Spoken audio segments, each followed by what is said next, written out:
कल 27 साल होंगे। 27 साल पहले स्वामी बाबा रामदेव ने अपनी सिद्धि प्राप्त की थी, तो 27 साल हो गए। कल रामनवमी है और वो 27 साल हो गए उन्हें सिद्धि प्राप्त किए हुए, योग ऋषि बने हुए। तो आपको बधाई हो, आपके जितने चाहने वाले हैं सबको बधाई हो स्वामी जी।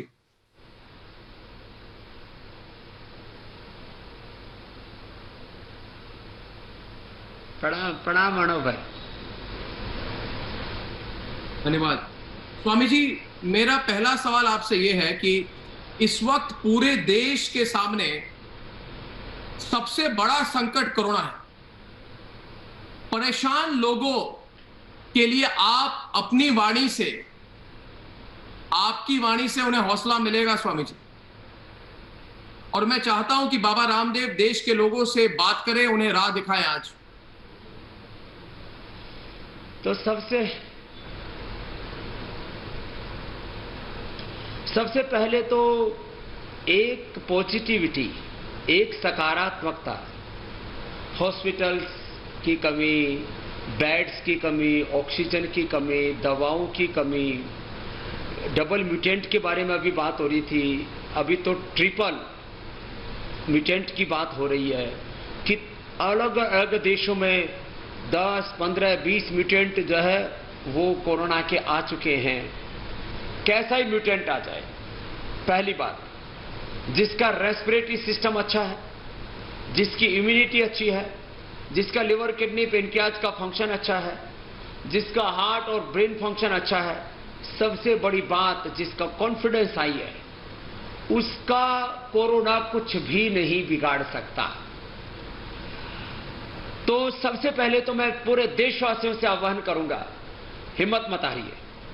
और जो भी कोविड मैनेजमेंट के लिए प्रोटोकॉल बनाया हुआ है गवर्नमेंट ने, बीपी बढ़ गया, थोड़ी शुगर बढ़ गई, फीवर बढ़ गया, टेम्परेचर बढ़ गया, उल्टी दस्त लग गए, कोई दिक्कत हो गई है, तो उन कॉम्प्लिकेशंस के लिए, इसको सिम्टोमेटिक ट्रीटमेंट बोलते हैं, कोविड मैनेजमेंट में वो पैरामीटर्स बनाए हुए, उसको ले लीजिए। लेकिन ये सब करते हुए मैं विद इन 2-3 मिनट्स कुछ खास बातें बताना चाहता हूं। इम्यूनिटी को बढ़ाने के लिए मेरे साथ डॉक्टर अनुराग वार्ष्णेय जी हैं। अभी अभी गिलोय के ऊपर भी हमारा एक इंटरनेशनल रिसर्च जर्नल ने रिसर्च पेपर एक्सेप्ट किया है कि गिलोय से इम्यूनिटी बढ़ती है, कोविड हारता है। तो गिलोय पीते रहे। ये गिलोय हमने पूरे देश को, जब आज से 1 साल पहले कोविड की पहली लहर आई थी, तब से बताना शुरू किया था। और उसी गिलोय अश्वगंधा और जो है तुलसी से, ये गिलोय अश्वगंधा और तुलसी जो मेरा आप हाथ में देख रहे हो, इसी से ही हमने पहले कोरोनिल बनाया, और उस जो है कोरोनिल के साथ साथ स्वासारी, फिर जिनको बहुत ही ज्यादा तकलीफ हो गई थी तो स्वासारी गोल्ड भी बना दिया। ये स्वासारी, कोरोनिल और स्वासारी गोल्ड जिनको जरूरत है वे, और ये अणु तेल या सरसों का तेल या षड्बिंदु तेल, इनका प्रयोग तो जरूर करें। लेकिन नेचुरल तरीके से अपने बीपी को मेंटेन करने के लिए अनुलोम विलोम, भ्रामरी, उद्गीत, शीतली, शीतकारी, ये मैंने सारे उपाय बताए हुए, इनको करें। बीपी ग्रीट मुक्तावटी, और शुगर के लिए खीरा, करेला, टमाटर का जूस, चिरायता, कालमेघ और गिलोय, सदाबहार, गुलमार, ये सब हमने पहले बताया भाई। ये जूस पिए, मधुनाशिनी, मधुग्रिट लें। बीपी शुगर नेचुरल तरीके से कंट्रोल हो जाएगा। हार्ट के रोगियों के लिए अर्जुन की छाल और ये दालचीनी मैंने पहले बताया, काढ़ा पिए, हृदयामृत लें। ओबिसिटी के लिए और बॉडी को अंदर से पूरा सैनिटाइज करने के लिए गोधन अर्क ले लें। ओबिसिटी के लिए थोड़ा लौकी कल्प कर लें, तरबूजे का सेवन कर लें, माने ओबिसिटी एक बड़ी बाधा है। और लंग के लिए तो बेस्ट है प्राणायाम करें, दूध में हल्दी, सिलाजी, च्यवनप्राश लें, श्वासारी, क्वाथ या दिव्य पेय, जो हमने बहुत लोगों को शुरू से बताया हुआ है। ये श्वासारी और ये गिलोय का क्वाथ, ये सब हमने पहले बोला हुआ है, इसका सेवन करें। साथ ही प्राणायाम, तो यदि आपका रेस्पिरेटरी सिस्टम अच्छा है, आपका श्वसन तंत्र, पाचन तंत्र, आपका प्रतिरक्षा तंत्र आपका lung, respiratory system, liver, kidney, pancreas आपके सब ठीक हैं, तो आप कोरोना से पहली बात तो संक्रमित नहीं होंगे, और होंगे तो कोरोना से आप मरेंगे नहीं, कोरोना बेमौत मरेगा। यही मेरा एक लाइन में संदेश है अर्णव भाई। स्वामी जी, ये जो सवाल सबसे जो लोग चिंता करते हैं सबसे ज्यादा, आपने स्वसारी के बारे में बोला, ये बहुत अच्छा है, सब लोग प्रयोग करें, हम भी करते हैं स्वामी जी। मगर स्वसारी के अलावा जो सबसे ज्यादा चिंता होती है, पॉजिटिविटी रेट इतनी बढ़ गई है, तो लोग अपने फेफड़ों के लिए क्या योग कर सकते हैं? आप बुरा ना माने तो थोड़ा सा उदाहरण दीजिए कि लोग अपने फेफड़ों के लिए सिंपल सी कोई सिंपल तकनीक बताइए, फेफड़ों के लिए क्या कर सकते हैं लोग 2, 3, 4 मिनट में स्वामी जी? ऐसा देखो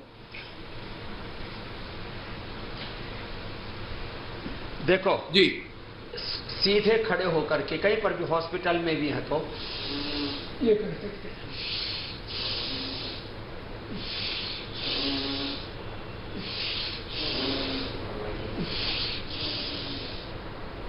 ये तो खड़े खड़े कहीं पर भी कर सकते हैं, या बेड के ऊपर उल्टे लेट के दोनों हाथ थोड़ी के नीचे लगा करके डीप ब्रीदिंग करें, या ऐसे बैठे बैठे चेयर के ऊपर या हॉस्पिटल में बेड के ऊपर सीधे बैठ करके उल्टे लेट करके जैसे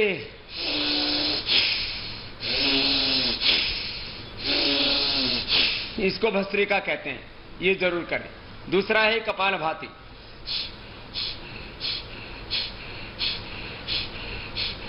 ये कपालभाति जरूर करें। और तीसरा है कि उज्जाई जी, श्वास को अंदर भरना ध्वनि के साथ, साउंड के साथ, ऐसे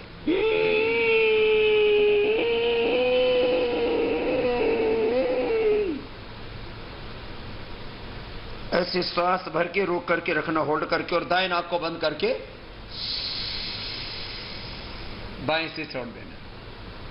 अब ये बिल्कुल सिंपल एक्सरसाइज रहती है। चौथी एक्सरसाइज है दाहिना स्वर, हमारा सूर्य स्वर होता है। श्वास दाएं से लिया, होल्ड करके रखा, और यथाशक्ति रोक करके, और लेफ्ट से एक्सेल कर दिया ब्रेथ को। ये सूर्य भेदी प्राणायाम है, ये बड़ा जबरदस्त है। इसके अलावा ये जो घर में तुलसी होती है, नीम होता है, काली मिर्च होती है, अदरक का, हल्दी का टुकड़ा होता है, उसको स्टीमर के ऊपर डाल दें और फिर इसकी स्टीम ले लें, या किसी को मिल जाए तो दिव्य धारा है ये।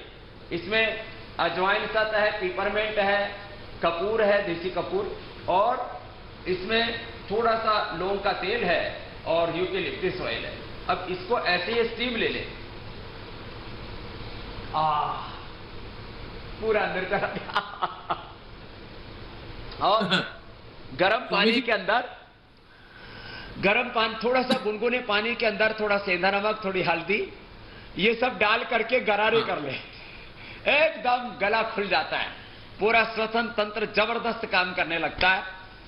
और ये ऐसे अदरक का, थोड़ा अदरक ले लिया, थोड़ा हल्दी ले ली, इसका रस निकाला, थोड़ा इसमें तुलसी डाल ली, अदरक, हल्दी, तुलसी, इसका रस निकाल करके, और इसमें थोड़ा सा हनी मिला दिया, हनी मिला करके पी लेते हैं तो इससे गला एकदम खुल जाता है। मुलेठी को ऐसे मुंह में डाला, इससे गला खुल जाता है। हमने तो एक कंठामृत, ये तो जबरदस्त है। मैं तो देश के सभी एंकर से कहूंगा, जिनको भी बहुत ज्यादा बोलना पड़ता है मेरी तरह से, वो कंठामृत जो है, ये इसकी तो 2 टैबलेट ऐसे मुंह में डाल लो, छोटी छोटी है, और गला एकदम पूरा खुल जाता है, खांसी, काफ, कोल्ड एकदम दूर। काली मिर्च और बादाम मुंह में डाल के थोड़ा सा चबा लो, ये काली मिर्च है, ये बादाम है, ऐसे मुंह में डाल करके 1-2 काली मिर्च ली और बादाम लिया, खाने में भी टेस्टी लगता है, और एकदम पूरा गला खुल जाता है। छोटे छोटे उपाय हैं जो घर में सब कर सकते हैं। कोविड जो पेशेंट होते हैं उनका पेट बड़ा खराब हो जाता है, अनार ले, सेव ले, पपीता ले, और ये मुनक्का अंजीर तो मेरे सामने रखे हुए हैं, इनको रात को भिगो करके और सुबह खा ले, एकदम पेट, क्योंकि पेट के ऊपर बड़ा असर हो रहा है। अब तो कोविड में लोगों को मुंह में छाले हो रहे हैं, लोगों को का पेट खराब हो रहा है, और किसी को दस्त बहुत लगते हैं, तो कुटच घनवटी ले ले। ये कोविड मैनेजमेंट का आयुर्वेदिक आयुष उपाय बता रहा हूं मैं। माने बहुत जिनको बढ़िया। बहुत ज्यादा मगर एक चीज और का उपाय बताइए मुझे स्वामी जी। एकदम से दस्त कंट्रोल। स्वामी जी, तो ये छोटे छोटे उपाय स्वामी जी, गिलोय और तुलसी के काढ़ा पीने से बुखार एकदम नियंत्रित हो जाता है। अब ये बुखार को कंट्रोल जी। करने के लिए कोविड मैनेजमेंट के नाम पर जो दवाइयों की चोरी हो रही है, ब्लैकमेलिंग हो रही है, नकली दवाइयां भर करके बेच रहे हैं, तो एकदम ओरिजिनल चीजें मैंने आज रखी हुई हैं, जिसको के बारे में मैंने थोड़ा थोड़ा बता दिया। जैसा आपने पूछा अर्णव भाई, तो मुझे लगता है अब कोरोना स्वामी जी। हारेगा, देश जीतेगा और दुनिया में एक मिसाल कायम करेगा कि भारत के लोग कम संसाधनों के बिल्कुल। होते हुए साधना के बल पर और संकल्प के बल पर कोरोना को हरा सकते हैं, चाहे कितनी बड़ी लहर आई हो। सबसे बड़ी चीज ये भी है स्वामी जी, संकल्प तो है और हमें सबको मिलकर मुझे लगता है राष्ट्रहित के बारे में भी सोचना पड़ेगा। हर चीज की टीका निकल जाती है, कभी समय लगता है स्वामी जी। अब टीका निकल गया, वैक्सीन निकल गई और प्रधानमंत्री ने कल ऐलान कर दिया कि अगले 2 हफ्तों के अंदर 1 मई से सबको टीका मिलेगा। 18 साल के बाद जो भी है उनको टीका मिलेगा। मगर स्वामी जी, इन बातों को छोड़कर ये संकट की घड़ी में और एक चीज की वैक्सीन बहुत जरूरी है, जो है जो ऐसे लोग हैं जो इस वक्त भी किसी ना किसी तरह से गरीबों को भड़काकर उन्हें पलायन करने पर मजबूर कर रहे हैं। वो गरीबों को हथियार की तरह इस्तेमाल करते रहते हैं ये लोग। इनके खिलाफ क्या वैक्सीन होगी? मैंने आज कहा अपने कार्यक्रम में स्वामी जी कि संकट में हर व्यक्ति एक दूसरे की मदद करता है, पर मैं हैरान हूं स्वामी जी कि ऐसी आपदा में भी कुछ लोग अपना फायदा ढूंढ रहे हैं। ऐसा क्यों? उनके खिलाफ क्या वैक्सीन मिलेगी? देखो अर्णव भाई, आज राहुल गांधी जी भी माइल्ड पॉजिटिव हुए हैं, ऐसा उन्होंने ट्वीट किया। उनके लिए भी हमारी प्रार्थना है और तमाम जो विपक्ष के लोग हैं, हम तो चाहते हैं भगवान कोई पॉजिटिव ना हो कोरोना से, वैसे सब पॉजिटिव रहें, कोरोना पॉजिटिव ना हो। लेकिन एक बात कहना चाहता हूं भाई, देखो मैं 2 बातें एक साथ जोड़ रहा हूं। कोरोना होने के बाद भी लोगों को दोबारा कोरोना हो रहा है कि कोरोना के बाद पूरे एंटीबॉडी जितने पैदा होना चाहिए थे उतने नहीं हुए। इस पर भी हमारे डॉक्टर अनुराग ने और हमारे साइंटिस्टों ने, करीब 300 से ज्यादा साइंटिस्टों की टीम, हमने एक काम किया कि यदि कोरोना होने के बाद गिलोय तुलसी या गिलोय घनवटी कोरोनिल आदि खाते हैं तो एंटीबॉडीज पूरे पैदा हो जाते हैं और उसके हमारे पास में सैकड़ों प्रमाण है और हमने ये इंटरनेशनल जर्नल में भी रिसर्च पेपर छपने के लिए भी पूरा डेटा भेज दिया। जिनको डबल वैक्सीन 1 और 2 वैक्सीनेशन की डोज लगाते समय जिनको हमने 1 कोरोनिल खिलाया, गिलोय घनवटी का भी हम कर लेंगे अभी साथ साथ, उनको पूरे एंटीबॉडी पैदा हो जाते हैं। सीरो कन्वर्जन रेट बहुत हाई हो जाता है, 100% उनके अंदर जितने रिक्वायर्ड उतने एंटीबॉडी होंगे, वो दोबारा कोरोना से संक्रमित नहीं होंगे। दूसरी बात, तो आपने बात कही कि देखो गरीबों को उकसाना, उनको कि जो है वो पलायन करें, सरकार को बदनाम करना, सरकार को घेरना, भाई राजनीतिक विरोध है मोदी जी से आप रखिए, लेकिन संकट के काल में जब कोरोना न गरीब देख रहा है, न अमीर, न बच्चे, न बूढ़े, न जवान, तो भाई इस समय हमारा ये काम है कि जो भी बेहतर हो सकता है, दवाइयों की पूर्ति के लिए, ऑक्सीजन की पूर्ति के लिए, बेड्स की पूर्ति के लिए जो भी बेस्ट हो सकता है। डॉक्टर्स भी ओवर टाइम कर रहे हैं, माने 12-12, 16-16 और कुछ तो 18-18 घंटे। मैं ऐसे डॉक्टर्स को जानता हूं जो 4-4 घंटे सो करके भी और 20-20 घंटे भी ड्यूटी कर रहे हैं। एक बार उनके लिए अभिनंदन होना चाहिए, ये बड़ी बात है। और मैं कहना चाहता हूं, कभी भी हम नकारात्मकता से किसी जंग को जीत नहीं सकते। देश और देश के लोग हमारे लिए सर्वोपरि होने चाहिए। इसमें किसी भी तरह से कोई अपनी राजनीति आड़ी नहीं है। अरे आप पॉलिटिकल इश्यूज को लेकर क्या मोदी जी को घेरिए, उसमें जरूरत पड़े, आपको लगे कि ये पॉलिसी देश के लिए खराब है तो आप उसका विरोध कीजिए। आप पॉलिटिकल इश्यूज को लेकर के विरोध कीजिए और दूसरे कोई पॉलिसीज को लेकर के आप विरोध कीजिए, सरकार का बात समझ में आती है। लेकिन कोरोना को लेकर के किसी भी तरह से एक दूसरे के ऊपर छींटाकशी करना, ओछी बातें करना, लोगों को भड़काना और पूरी दुनिया में भारत की बदनामी करना, ये बहुत ही अशोभनीय है, ये ओछी बात है अर्णव भाई।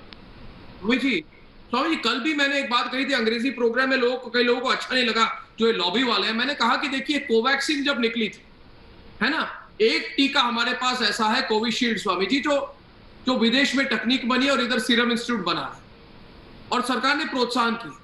मगर जनवरी में स्वामी जी जब ये कोवैक्सीन की बात निकली तो यही जो है, जो हमारे है ना, हमारे देश में बैठे हुए कई अंग्रेज हैं, देश में बैठे हुए कई अंग्रेज हैं, कह रहे थे अरे ये स्वदेशी टीका है, इसका प्रयोग मत करो, ये खराब है। मतलब जो भी भारत में बनता है ना, भारत बायोटेक ने बनाया, ये खराब है। स्वामी बाबा रामदेव जो करते हैं वो खराब है, विदेश से कोई करे तो अच्छा है। लौंग वाली चीज या इधर तुलसी गिलोय के बारे में स्वामी बाबा रामदेव कहे तो खराब है। कोई विदेशी कंपनी वही चीज भारत में आके बनाए तो अच्छा है। जैसे कोयले के साथ लोग पहले दंत मंजन करते थे, कहते वो बहुत खराब है, अभी विदेशी कंपनी आके उसी कोयले को अपने दंत मंजन में डालती है तो अच्छा है। तो मैं ये कह रहा हूं स्वामी जी कि हमें अब यही ऐसे लोग हैं, एक तरफ कहते हैं जो भी भारतीय टीका है खराब है, प्रयोग करते हैं आज, और वही भारतीय टीका आज कितने देश दुनिया भर में उसकी कितनी मतलब लोग उसको पसंद करते हैं। यही एक ग्रुप है स्वामी जी, ये गुमराह करो, अफवाह फैलाओ, लोगों को भड़काओ, देश पर सवाल उठाओ, पूरी दुनिया में भारत को बदनाम करो, ये कभी बंद नहीं होते स्वामी जी। तो इसकी मतलब फाइनल इसको कैसे इसका इलाज होगा बताइए स्वामी जी, आप बताइए स्वामी जी। आप तो प्राणायाम करने लगे। मुझे लगता है ये थोड़ा सा डीएनए का डिफेक्ट है थोड़ा सा, और इसको स्ट्रक्चर में और कैरेक्टर में थोड़ा करेक्शन करना पड़ेगा। भारत में रह करके भी देश के साथ गद्दारी, विदेशी कंपनियों के साथ जिनकी यारी है, माने वफादारी नहीं है जिनकी इस वतन से, ये पीढ़ी दर पीढ़ी, इसके ऊपर भी पूरा रिसर्च हुआ पूरी दुनिया में। जिनके खानदान में क्रूर लोग थे, गद्दार लोग थे, हिंसक लोग थे, जिनके खानदान में लोग सुसाइड करते थे, ये सुसाइडियल टेंडेंसी भी जेनेटिक हो गई है। बाकी बीपी, शुगर, थायराइड और कैंसर, ये सब बीमारियां तो जेनेटिकली होती हैं। तो मुझे लगता है कुछ लोगों के जेनेटिक स्ट्रक्चर को चेंज करना पड़ेगा। उसमें ये अनुलोम विलोम, शीर्षासन, सर्वांगासन, सूर्य नमस्कार, योग प्राणायाम बहुत बड़ी भूमिका निभाता है। और उसमें ये अश्वगंधा, शतावर, सफेद मूसली, कोच बीज, विदारी कंद, वराही कंद, ये सारे के सारे रिद्धि, वृद्धि, जीवक, ऋष्वक, मेधा, बामेदा, काकोली, क्षीर काकोली, हमने इसके लिए एक चूर्ण बना रखा है, इम्यूनोग्रिड पाउडर और इम्यूनोग्रिड फटीक। ये बड़ा जबरदस्त काम करती है। तो ये हमारे पूरे स्ट्रक्चर को चेंज करने में मदद करती है। तो जो थोड़े से ज्यादा ही पगला गए हैं उनको आप मेरे पास में उनके नाम भेज देंगे तो मैं उनके घर पर ये हमारा एक ऑनलाइन जो है चैनल है, ऑर्डर मी के माध्यम से मैं उनके घर पर भेज दूंगा। मुझे लगता है उनको हेल्प मिलेगी जो है इस पूरी परिस्थिति से बाहर निकलने में। और तो बाकी जरा थोड़ा सोचना चाहिए कि भाई ये छोटे छोटे अपने राजनीतिक स्वार्थों के कारण से हमें देश के 135 करोड़ लोगों के साथ किसी भी तरह से नाइंसाफी नहीं करनी चाहिए। बिल्कुल नहीं। और आपके जितने फॉलोअर हैं, आपको जितने चाहने वाले लोग हैं जो आपको बहुत मानते हैं, कल 27 साल होने को है स्वामी जी। मैंने बधाई के साथ शुरुआत की थी, फिर से बधाई दूंगा आपको। आपकी फॉलोइंग इतनी बढ़ रही है हर वक्त, लोग इतना मानते हैं आपको। एक सवाल अगर बुरा ना माने मैं करना चाहता हूं, लोग अभी भी बाबा रामदेव को बहुत टारगेट करते हैं। आप ये कोशिश कर रहे हैं ये वो इधर उधर, मगर आपको टारगेट करने वाले लोगों की भी संख्या बहुत बढ़ रही है स्वामी जी। ऐसा क्यों? आपके चाहने वाले भी बहुत बढ़ रहे हैं, मगर ये सोशल मीडिया में इधर उधर, है ना, तो सबकी तीर आप पर क्यों लगी हुई है? लॉबी वाले अपनी तीर का टारगेट बाबा रामदेव को क्यों बनाते हैं? बाबा रामदेव ने किसका क्या बिगाड़ा?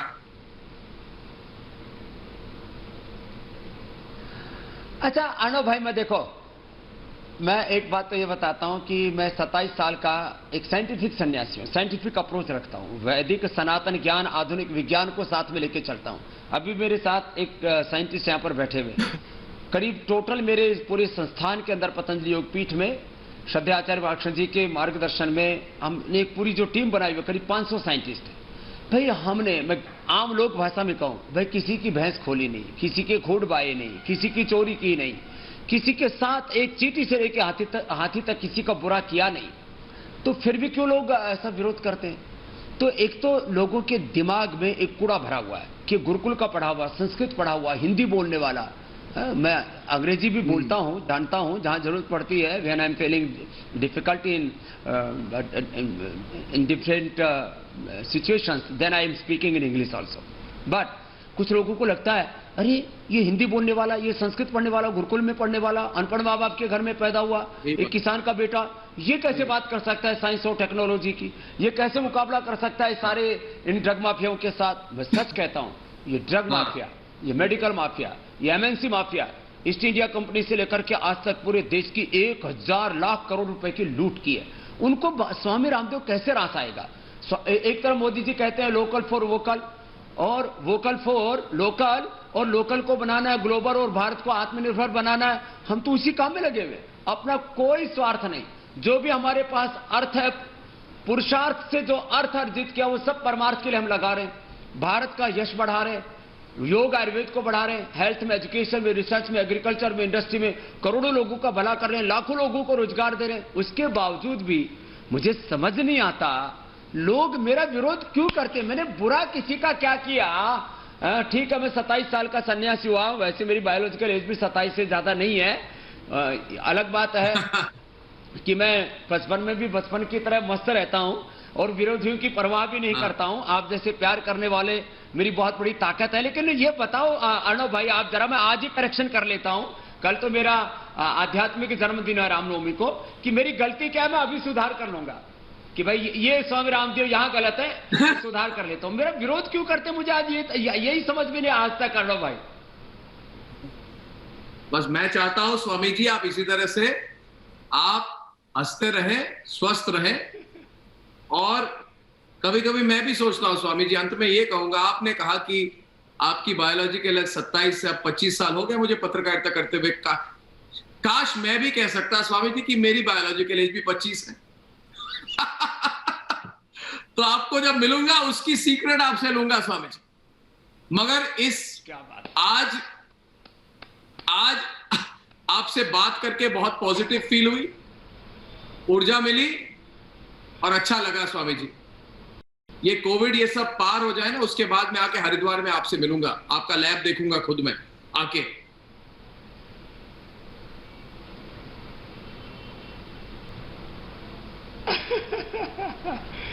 मैं 2 लाइनों के साथ आज की बात को पूरा करता हूं।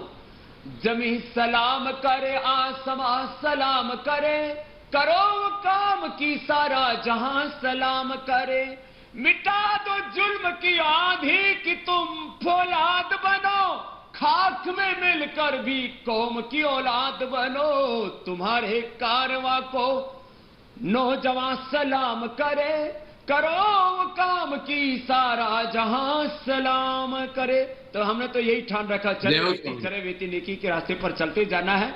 भगवान सबका भला करेंगे। और जिस तरह से आर भारत पूरे देश को जगा रहा है और अपने जो हमारे लोकतांत्रिक मूल्य उनको बचा रहा है, पत्रकारिता के लिए एक पूरी जबरदस्त ओंकार भर रहा है, आपके लिए शौर्य, आपके पराक्रम के लिए, आपकी दृढ़ता के लिए मैं आपको और आपके तमाम दर्शकों को अभिनंदन करता हूं। अर्णव भाई मेरा बहुत बहुत प्रणाम। बहुत बहुत प्रणाम आपको। स्वामी बाबा रामदेव जय हो। धन्यवाद धन्यवाद धन्यवाद। चरण स्पर्श स्वामी जी। और आज अब डिबेट शुरू करते हैं दोस्तों। हमारे साथ अपराजिता सारंगी हैं जो राष्ट्रीय प्रवक्ता हैं भारतीय जनता पार्टी की। पप्पू यादव हैं अध्यक्ष जन अधिकार पार्टी के, हमारे साथ इस वक्त। चौधरी रामकुमार वालिया हैं ऑल इंडिया किसान यूनियन के, और चौधरी पुष्पेंद्र सिंह भी है किसान शक्ति संघ के। पहला सवाल मेरा आज है अपराजिता सारंगी से। अपराजिता जी, कल प्रधानमंत्री ने बहुत बड़ी घोषणा की, मुझे लगता है कि कई लोगों को मिर्ची लग गई, क्योंकि वो तुरंत अफवाह फैला रहे थे और भी फैलाने लगे वो। और मैं आज कह रहा हूं कि जो अफवाह फैला रहे हैं, जो लोगों को भड़का रहे हैं, जो अपनी राजनीति कर रहे हैं, वो सारे देश विरोधी। कोरोना के समय में हमको एकजुट होना चाहिए था अपराजिता। आज मैं चाहता हूं आप खुलकर कहें कि आप मानते हैं कि नहीं जो मैं कह रहा हूं कि अगर आप अफवाह फैलाएंगे आप देश विरोधी है, अगर आप लोगों को भड़काएंगे तो आप देश विरोधी है, अगर आप राजनीति करेंगे तो आप देश विरोधी है। इसलिए मैं पूछता हूं अपराजिता जी कि ऐसे आंदोलन जीवियों का क्या किया जाए जिनको प्रधानमंत्री आंदोलन जीवी कहते हैं। आप सबको मेरा नमस्कार। देखिए, देश में आज के दिन में चित्र साफ है। एक तरफ केंद्र सरकार है जो आदरणीय प्रधानमंत्री जी के बलिष्ठ नेतृत्व में दिन रात काम कर रही है, राज्य सरकारों से हाथ मिलाकर काम कर रही है और काम करते वक्त देख नहीं रही है कि किस राज्य में किस राजनीतिक दल की सरकार है। किसी भी तरह की पक्षपात की नीति का अवलंबन न करते हुए काम कर रही है और जहां जहां कुछ भी गैप है उस गैप को फिल इन करने का प्रयास कर रही है। और दूसरी तरफ एक ऐसा वर्ग है जिसमें विपक्षी दल के नेतागण हैं, विशेषकर कांग्रेस के लोग हैं। इनका बस एक ही काम है, आदरणीय प्रधानमंत्री जी, उनकी टीम पर और केंद्र सरकार पर आक्रमण करना। किसी तरह का मुद्दा चाहिए, राजनीतिक जमीन खो चुके हैं और किसी भी तरह की उनकी सार्थकता जब इस देश में नहीं रह गई है तो उन्हें लगता है कुछ तो निकले, तो विरोध के नाम पर विरोध करना। पहले कहते थे कि 45 साल से नीचे के लोगों को वैक्सीनेशन के लिए स्वीकृति दी जाए। आदरणीय प्रधानमंत्री जी ने सबसे बातचीत की और मैं यहाँ कहना चाहूंगी आप सबको बहुत ही आत्मविश्वास के साथ लेकिन विनम्रता के साथ कि कोऑपरेटिव फेडरलिज्म का इससे बड़ा उदाहरण हो ही नहीं सकता है। प्रधानमंत्री जी ने 2 बार सारे राज्यों के मुख्यमंत्रियों से बातचीत की, लेकिन ये कहते वक्त मैं कह दूं कि जब बातचीत कर रहे थे तो वेस्ट बंगाल की मुख्यमंत्री दोनों मीटिंग में नहीं थी, दोनों सभाओं में नहीं थी। सारे मुख्यमंत्रियों से बातचीत करके आदरणीय प्रधानमंत्री जी ने विभिन्न राज्यों के लिए दिशा निर्देश जारी किया और अब राज्यों को भरपूर स्वतंत्रता दी गई। कुछ राज्यों के मुख्यमंत्रियों ने लिखा प्रधानमंत्री जी को, मैं उड़ीसा से आती हूं, उड़ीसा के मुख्यमंत्री ने भी लिखा था कि हम बाजार से वैक्सीन खरीद सके, हमें स्वीकृति मिले। जो मुद्दे गए थे, जो बिंदुओं जी 2 मिनट पप्पू जी, मुख्यमंत्रियों ने आदरणीय प्रधानमंत्री जी का ध्यान आकर्षित किया था, इन सभी मुद्दों पर आदरणीय प्रधानमंत्री जी ने कार्रवाई की और देखिए कितना सुंदर नेशनल वैक्सीनेशन स्ट्रेटेजी कल निकला है। और जितने भी फार्मास्यूटिकल कंपनीज हैं, जितने भी वैक्सीन मैन्युफैक्चरर्स हैं, जितने भी डॉक्टर्स हैं, जितने भी सीनियर ऑफिशियल्स हैं विभिन्न मंत्रालयों में, सबके साथ प्रधानमंत्री जी बातचीत कर रहे हैं। और अभी आज के दिन जो राज्य सरकार चाहती थी सबको स्वतंत्रता मिलना और सबको स्वतंत्रता दी गई है और केंद्र सरकार राज्य सरकारों के साथ काम मैं देखिए सबकी जिम्मेदारी है, सामूहिक जिम्मेदारी है कि हम जिम्मेदारी तो लोगों को समझने की जरूरत होती है। अपराजिता जी, जिम्मेदारी कोई समझे तो कोई प्रॉब्लम नहीं, मगर हमारे साथ ऐसे भी लोग हैं जो काफी एक्सपीरियंस है, प्रभावशाली है, अपनी पार्टी भी है। पप्पू यादव जैसे लोग, आप देखिए पप्पू यादव जैसे लोग अगर चाहे अपराजिता जी तो पप्पू यादव जैसे लोग कितना अच्छा काम कर सकते हैं, मगर इनकी सोच पॉजिटिव नहीं है, नकारात्मक सोच है। देखिए पप्पू जी, बुरा न माने, कोई व्यक्तिगत बात नहीं कह रहा हूं, मगर कुछ लोग गरीबों को डराकर, है ना, गरीबों को डरा रहे हैं ताकि ज्यादा से ज्यादा पलायन हो, और आप जैसे लोग कुछ नहीं कर रहे उसको लेकर ताकि देश की छवि खराब हो। आप जैसे लोग प्रोत्साहन देते हैं ऐसे लोग, इनको मैं क्या कहता हूं पप्पू जी, इनको प्रधानमंत्री आंदोलन जीवी कहते हैं, मैं इन्हें अफवाह गैंग कहता हूं। अफवाह गैंग, आंदोलन जीवी, इन लोगों ने संक्रमण को रोकने के लिए क्या किया? कुछ नहीं किया। इन लोगों ने देश को इस महामारी से मुक्त करने के लिए क्या प्रयास की? नहीं, मुझे मत बताइए, आप इनको बताइए। देखिए मेरी बात सुनिए पप्पू जी, अर्नब जी, इन्हें डर है। अर्नब जी, नहीं, आप मेरी बात नहीं सुनेंगे, मैं कुछ कह रहा हूं, आपको तकलीफ हो रही है। बहुत अच्छा बोलिए आप, हाँ बोलिए। अर्नब जी, आपने बड़ी गौर से उनको सुन, अर्नब जी उनको गौर से सुना, मुझको आप सुने। देखिए अर्नब जी, 1.25 साल पहले एक वेव आई थी जिसमें सब लोग मिल करके, उस वक्त भी जब हालात खराब हुए थे, खाने नहीं थे, 20,000 करोड़ का पैकेज दिया गया, पता नहीं कहां वो पैकेज गया। 11,000 करोड़ के पीएम केयर्स फंड क्या हुए, मुख्यमंत्री का केयर्स फंड क्या हुआ। 27 लाख लोग आए, फिर अब 32 लाख लोग यहाँ से कोरोना के बाद चले गए। लेकिन सवाल उठता है कि 1.25 साल के अंदर जब पूरी दुनिया को ये पता था, यूरोप हो या अदर कंट्री की वेव दोबारा तिबारा भी वेव आ सकता है, हमारे देश के प्रधानमंत्री या हमारी सरकार या हमारी व्यवस्था या कोई भी संस्था इस बात को लेकर के भारत में कौन सा काम किया?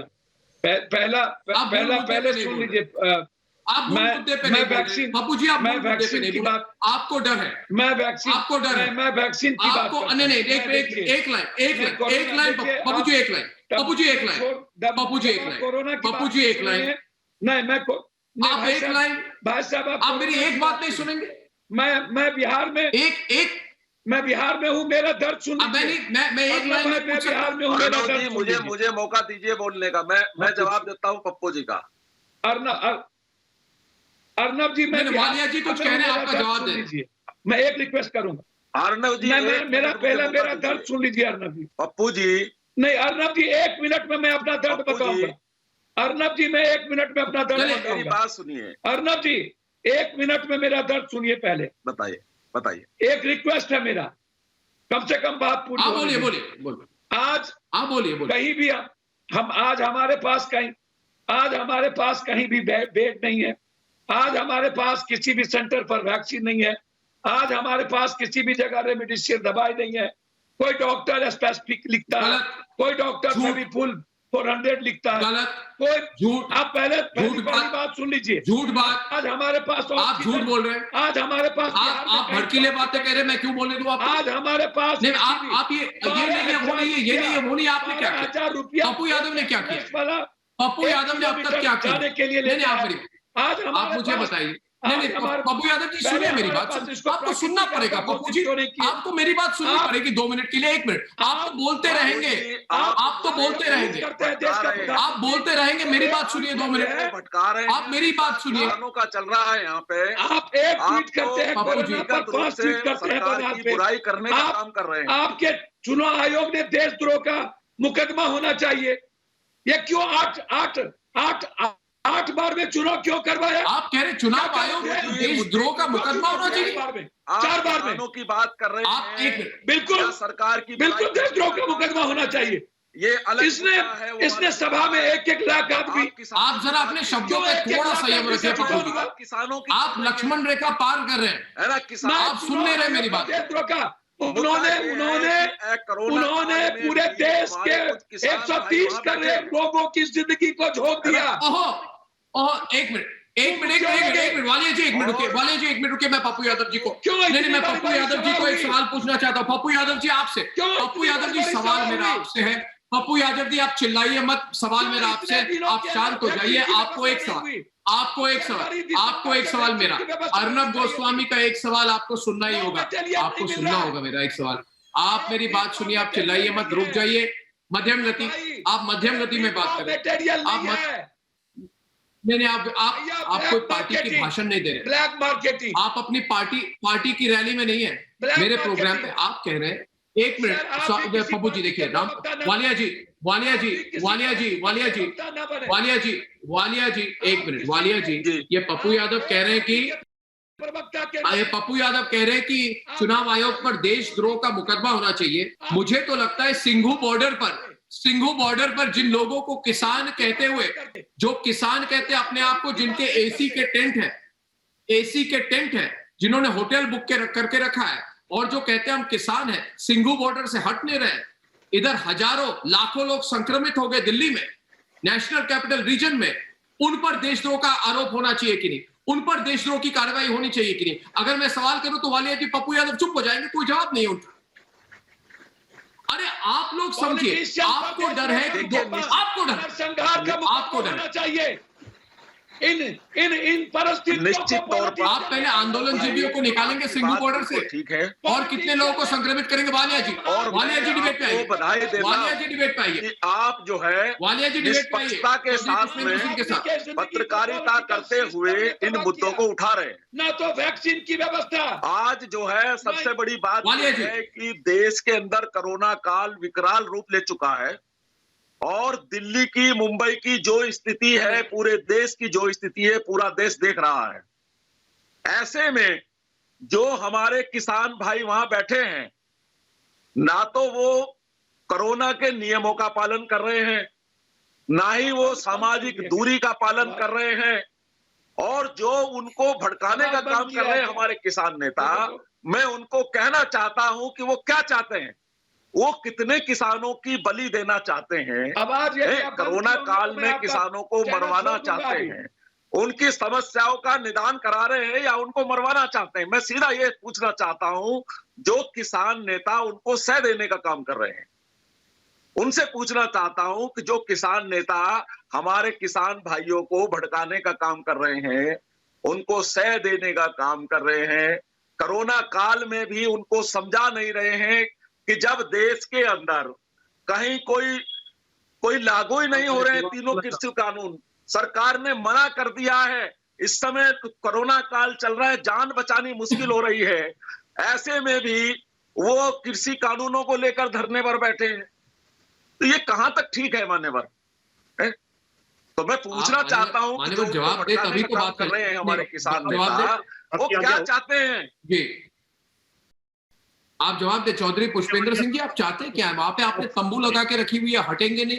आज ये सवाल मैं नहीं कर रहा, दिल्ली की पूरी जनता कर रही है, देश की जनता कर रही है। इतना ड्रामा कर चुके हैं आप लोग, आपको लोगों के बारे में कोई चिंता नहीं है। अभी भी वहां पे अपनी एसी की तंबू लगा के रखी है आपने मजाक समझ के रखा है।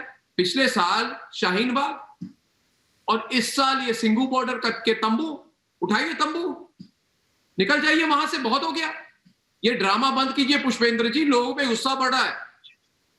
अस्पताल में बेड नहीं है और आप लोग वहां पे एसी तंबू में बोल रहे हैं कि कुछ फर्क नहीं पड़ता, हम नहीं हटेंगे। कैसे नहीं हटेंगे आप कैसे नहीं हटेंगे? पुष्पेंद्र जी समझ जाइए, जनता आपके साथ नहीं है। वालिया जी को जवाब दीजिए। और ये जो है ना, गरीबों को, आर्थिक रूप से कमजोर लोगों को भड़काना, ये बंद कीजिए पुष्पेंद्र जी, बंद कीजिए। देखिए, किसान आंदोलन में अर्नब जी दो पक्ष हैं, एक सरकार है, किसान है। किसान दो मांगों को लेकर के लीगल गारंटी एमएसपी मिले और कानून वापस हो, इन दोनों। एमएसपी की बात करें, लोग मर रहे हैं इधर। अरे एक मिनट, एमएसपी की बात करें, लोग मर रहे हैं हर दिन। समझ रहे हैं हम किस आपदा के बीच में, आप अभी अपनी राजनीति बंद नहीं करेंगे। आप क्या बात करें? वालिया जी ये कह रहे हैं एमएसपी। एक मिनट तो दीजिए। आप संक्रमण बढ़ा रहे हैं मान्यवर। अधिकार तो है मेरा। सरकार नहीं चौधरी साहब, जब कहीं कृषि कानून लागू ही नहीं हो रहे थे। आपका बात वाली साहब बीच में ना बोलो। किस बात का आंदोलन कर रहे हैं आप, ये तो बता दो। सीनियर हो आप, शांति से एक मिनट तो मुझे बोलने दो। जैसे मैंने आपके बीच में नहीं बोला, बोलिए हो रही है। केवल मैं ये कह रहा हूं, अगर सरकार आज चाहे तो दोनों चीजों को मान के आंदोलन को समाप्त कर सकती है, तो सरकार के हाथ में। और सरकार को जिम्मेदारी की पोजीशन पर माना जाता है कि भाई सरकार अपने नागरिकों को बचाने के लिए, चाहे कोविड काल है या वैसे भी है, 350-400 किसान तो कोविड के अलावा भी इसमें जो है शहीद हो चुके हैं। ये दोनों मांगों को आज मान ले, कल ही आंदोलन खत्म हो जाएगा। तो क्या जिद क्यों पकड़े हुए हैं सरकार? इसको मान सकते हैं, ये इनके हाथ में, इन्हीं से तो निवेदन करने आए। और कौन सी ऐसी जो है आफत आ जाएगी यदि इन कानूनों को बाद में किसानों से कंसल्ट करके इसको दोबारा लागू कर लेना, या जैसा भी उसमें बदलाव करके लागू कर लेना। लेकिन फिलहाल पुष्पेंद्र जी गलत बात है। दुष्यंत जी देखिए, एक मिनट, आपकी बात मैंने सुनी, 1 मिनट से ज्यादा 2 मिनट मैंने सुनी। अब मेरा यही कहना है, दुष्यंत जी 1 मिनट। दुष्यंत जी बहुत दिनों के बाद मेरे प्रोग्राम पे आए। 1 मिनट, अपराजिता जी बैठी है, मुझे पता है कि आपको 1 मिनट मेरी बात सुने। दुष्यंत जी, राहुल गांधी ने वैक्सीन पर देश को गुमराह करना शुरू कर दिया। राहुल ने कहा कि भारत सरकार का वैक्सीन डिस्ट्रीब्यूशन कार्यक्रम नहीं है, वैक्सीन डिस्क्रिमिनेशन कार्यक्रम है। मैडम को पुराना अनुभव है, इनको स्वयं शुरुआत करनी चाहिए। आईएएस ऑफिसर रहे हैं, किस तरह से किसानों की समस्याओं को इन्होंने 18 बरस आईएएस के रूप में करीब से देखा है। तत्काल सरकार से बात करनी चाहिए। गृह सचिव को, वित्त सचिव को तुरंत रात को ही आज जाके आदरणीय राकेश टिकैत जी से बात करके बीच का रास्ता निकालना चाहिए। मैं हाथ जोड़ के, ये लड़ने का समय, दुष्यंत जी, मैं आपसे हाथ जोड़ के कहना चाहता हूं, दुष्यंत जी ये गलत कर रहे हैं आप देश को ब्लैकमेल मत कीजिए। ये अपराजिता जी, नहीं आप देश को आप ब्लैकमेल कर रहे हैं, पर नहीं, मानव आप ब्लैकमेल कर रहे हैं देश को। जी, मुझे बोलने दें। मानव जाति ने पूरे भारत, सब भारतीयों को आप ब्लैकमेल कर रहे हैं, निवेदन कर, आप ब्लैकमेल कर रहे हैं, समस्त भारत, आप निवेदन नहीं कर रहे हैं। अपराजिता जी को आप निवेदन नहीं कर रहे हैं, आप सरकार को ब्लैकमेल कर रहे हैं। आप कह रहे हैं, करना चाहता हूं, मैडम के बारे में मैं जानता हूं, ये बहुत वरिष्ठ और बहुत ईमानदार IAS ऑफिसर रही हैं। मैं इनसे रिक्वेस्ट करना चाहता हूं कि देश के 60 करोड़ किसानों के लिए आप कुछ करिए, ये समय है। भारत, मैं भी आपको रिक्वेस्ट करता हूं, अपराजिता जी जवाब देंगी। मेरी बात सुनिए, मेरी बात सुनिए। दुष्यंत जी, आपकी प्रॉब्लम क्या है? आपकी प्रॉब्लम क्या है? वन वे ट्रैफिक रखते हैं आप, दूसरों की बात नहीं सुनते। अपराजिता जी आपका जवाब देंगी। मैं एक बात कहूंगा, अगर मैं फोन लाइन खोल दूं ना तो लोग एक ही कहेंगे बात आपको, अरे इतनी स्वार्थ, अपनी राजनीतिक स्वार्थ को कभी छोड़ेंगे आप लोग? आप कह रहे सिंगू बॉर्डर नहीं छोड़ेंगे, जितना संक्रमण हो जाए दिल्ली के लोग वहां पे लॉकडाउन के में भुगत रहे। अपराजिता जी को कह रहे हैं आप ब्लैकमेल कर रहे हैं सरकार को। अरे भाई, कोरोना से जंग को कमजोर करने में आपका स्वार्थ क्या है? अब अपराजिता जी आपका जवाब देंगी, मगर इस स्वार्थ को छोड़िए। प्रधानमंत्री को जो करना है वो कर रहे हैं, मगर आप अपना स्वार्थ दिखा रहे हैं लाइव टीवी प्रोग्राम पर। अपराजिता जी जवाब दीजिए। ये कह रहे हैं हम तंबू नहीं उठाएंगे सिंगू बॉर्डर से।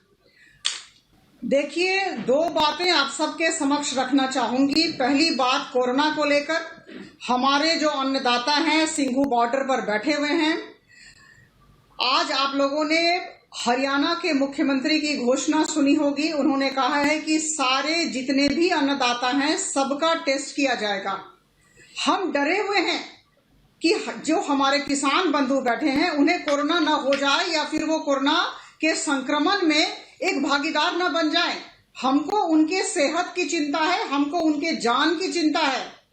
केंद्र सरकार जिस तरह की संवेदनशीलता के साथ सारे अन्नदाताओं के साथ खड़ी रही, मुझे लगता है यह एक विश्व में उदाहरण होगा। 11 राउंड ऑफ टॉक्स हुए। मैं सांसद हूं, मैं लोकसभा की सांसद हूं, और लोकसभा में बार बार हमारे प्रधानमंत्री जी ने खड़े होकर कहा कि हम बिंदुवार चर्चा करने के लिए खड़े हैं। 11 बार आदरणीय नरेंद्र तोमर जी ने बातचीत की, श्री पीयूष गोयल जी ने बातचीत की, और तब प्रधानमंत्री जी ने कहा कि हम बिंदुवार चर्चा करने के लिए तैयार हैं और 2 साल के लिए इसे हम होल्ड पे रखेंगे। यह प्रस्ताव भी केंद्र सरकार ने दिया। तो प्रॉब्लम क्या है? आगे तो टिकैत जी पूरे विश्व भ्रमण में लगे हुए, भारत भ्रमण में लगे हुए, लेकिन जो बात का कोई परिणाम नहीं निकला। अन्नदाताओं के साथ अगर टिकैत साहब रहते तो इस तरह का रवैया नहीं अपनाते। अगर दोस्तों की बातचीत फलदायी होती तो आज दुष्यंत जी सिंघू बॉर्डर से एक मिनट अपराजिता जी दुष्यंत जी, आप सिंघू बॉर्डर से 1.5 किलोमीटर दूर जाइए, अस्पताल में बेड नहीं मिल रहे हैं। बच्चे संक्रमित हो रहे हैं, छोटे छोटे बच्चे संक्रमित हो रहे हैं। अभी आपको छोटे बच्चे संक्रमित हो रहे हैं। दुष्यंत जी, आप पॉलिटिक्स छोड़ दीजिए, आप पॉलिटिक्स छोड़ दीजिए। अरे भाई, सिचुएशन बहुत गंभीर है। आपके नेता खुद राहुल गांधी आज संक्रमित हो गए। ये सिचुएशन सीरियस है। आप समझने की कोशिश नहीं कर रहे। आप आज तो समझ जाइए, छोटे बच्चे वहां पे संक्रमित हो रहे हैं, आप पॉलिटिक्स कर रहे हैं। भयानक स्थिति है, स्थिति गंभीर है देश में। इस भयानक स्थिति से हम सबको मिलकर निपटना है, लड़ना है और इस महामारी से जीतना है। इसके लिए सरकार को सहयोग करना चाहिए। आप कतई कुछ नहीं कर रहे। आप फोन कीजिए राकेश टिकैत जी को, आप राकेश टिकैत जी को फोन कीजिए, उनको कहिए कि रिपब्लिक भारत ने निवेदन किया है कि आप कृपया करके राजनीति बंद कीजिए और सिंघू बॉर्डर से तंबुओं को हटाइए। सिंघू बॉर्डर से तंबुओं को हटाइए, हटाना ही होगा। कर रही है देश, लोगों के खिलाफ खड़े मत हो जाइए, कर रही है जनता के खिलाफ मत खड़े हो जाइए, ऐसे समय राजनीति पब्लिक के खिलाफ मत खड़े हो जाइए। हमारी है, विपत्ति काल है। अरे देश विरोधी काम मत कीजिए। सनातन धर्म में कि आप देश आपको कभी माफ नहीं करेगा। आपत्ति आपको और योगेंद्र यादव को। तो राजा भी राजपाट और आपदा के समय तो दुश्मन भी एक साथ हो जाते हैं। पूर्व का आपदा के समय दुश्मन भी एक साथ हो जाते हैं। आपको मैं बताना चाहता हूँ, मगर आपने कोई सीख नहीं सीखी। आप क्या भारत के इतिहास के बारे में मुझे बताएंगे? बांटना चाहते हैं। दोस्तों, मैं हाथ जोड़ के आज टिकैत जी को कह रहा हूं, टिकैत जी राजनीति बंद करो, तंबू उठाओ, सिंघू बॉर्डर से घर जाओ और भारत को फिर एक बार स्वस्थ होने दो। दोस्तों, कुछ लोग ऐसे हैं जो कोरोना से देश की लड़ाई को कमजोर करना चाहते हैं। दोस्तों, ये लोग आज राजनीति के लिए लोगों को भड़का रहे हैं, तरह तरह की अफवाह फैला रहे हैं, तरह तरह की अफवाह। जबकि होना क्या चाहिए? होना यह चाहिए कि इस संकट की घड़ी में एक दूसरे का हौसला बढ़े, एक दूसरे के साथ खड़े, कंधे से कंधा मिलाकर खड़े। आज हमारे देश के प्रधानमंत्री नरेंद्र मोदी खुद आगे बढ़कर देश को इस समस्या से उबारने का उपाय ढूंढ रहे हैं। पर कुछ लोग लगातार, आप देखेंगे अगले कई दिनों में, देश का मनोबल गिराने की कोशिश करेंगे। दोस्तों, ये लोग जो है ना, ये लोग कभी भी देश का भला नहीं सोच सकते। ये स्वार्थी लोग हैं दोस्तों, जो छोटे छोटे फायदों के लिए, राजनीतिक फायदे के लिए पूरे देश को दांव पर लगा देते हैं। ऐसे लोगों को माफ नहीं किया जा सकता। दोस्तों, हम जीतेंगे इस बार। इस महामारी को पूरी तरह से महामारी को प्रोत्साहन देने वाले लोगों को हम इस बार पूरी तरह से विफल करेंगे। कल शाम 7 बजे आपसे फिर मिलूंगा। तब तक के लिए अनुमति दीजिए। धन्यवाद दोस्तों, नमस्कार।